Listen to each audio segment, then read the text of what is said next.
কতগুলো মোম নিয়ে নিয়েছি। আজকে বানাবো ছেলের স্কুলের জন্য হাতের কাজ। তার জন্য প্রয়োজন মোম।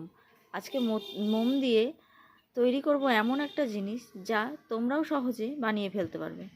গ্যাসের উপর বসিয়ে দিয়েছি একটা প্যান। এর মধ্যে এখন দিয়ে দেব মোমগুলো টুকরো টুকরো করে। যেহেতু ছেলের স্কুলের হাতের কাজ, তাই ওরও ইচ্ছে যে ও কাজ করবে। তার জন্য ও আমাকে মোমগুলো টুকরো টুকরো করে ভেঙে সাহায্য করে দিচ্ছে। মোমগুলো ভাঙা হয়ে গেলে সেই পাত্রটার মধ্যে মোমগুলো দিয়ে দিলাম, আর ধিমি আঁচ করে এখন আস্তে আস্তে করে মোমগুলো গলিয়ে নেব।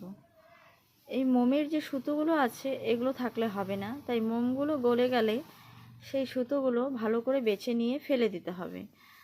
আমার মোমটা দেখো পুরোপুরি গলে গেছে। এখন এই যে সুতোগুলো এগুলো উঠিয়ে ফেলে দেব। তোমরা এর মধ্যে যেমন ইচ্ছে সেমন কালার মেশাতে পারো। আমি যেহেতু ফুল বানাবো তাই হচ্ছে ইয়েলো রং অ্যাড করে দেব। যাই হোক, তোমাদেরকে দেখাতে ভুলে গেছি রংটা যখন মিশিয়েছি। রংটা বলতে কি, ছেলের যে আর্ট পেন্সিল ছিল সেই আর্ট পেন্সিলগুলোই এই মোমের মধ্যে দিয়ে দিয়েছি। তো যাই হোক, একটা ফুলের ডাল নিয়েছি। আমাদের এখানে এটাকে সাদা ফুল বলে। একটা ডাল ভেঙে নিয়েছি, যেহেতু সময় খুবই কম ছিল। আর এইভাবে করে এক বাটিতে জল আর এক বাটিতে মোমগুলো আছে, আঙ্গুল ডুবিয়ে ডুবিয়ে ওই বোটাগুলোর মধ্যে চেপে ধরলেই সুন্দর ফুলের আকৃতিতে তৈরি হয়ে যাচ্ছে। দেখো, গোটা গাছ জুড়ে অল্প অল্প করে এইভাবে আঙ্গুল দিয়ে চেপে চেপে ফুলগুলো তৈরি করেছি। তোমরা কমেন্টের মাধ্যমে জানিও কেমন হলো হাতের কাজটা। তার কোনো সময় খুবই কম ছিল।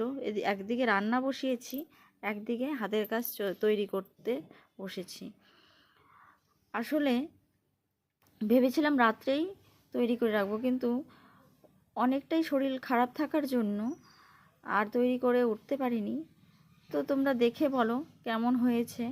আর তোমাদেরও যদি শিশুদের জন্য বা এরকম হাতের কাজ তৈরি করো, এটা চটজলদি খুব সুন্দরভাবে তৈরি করে ফেলতে পারবে।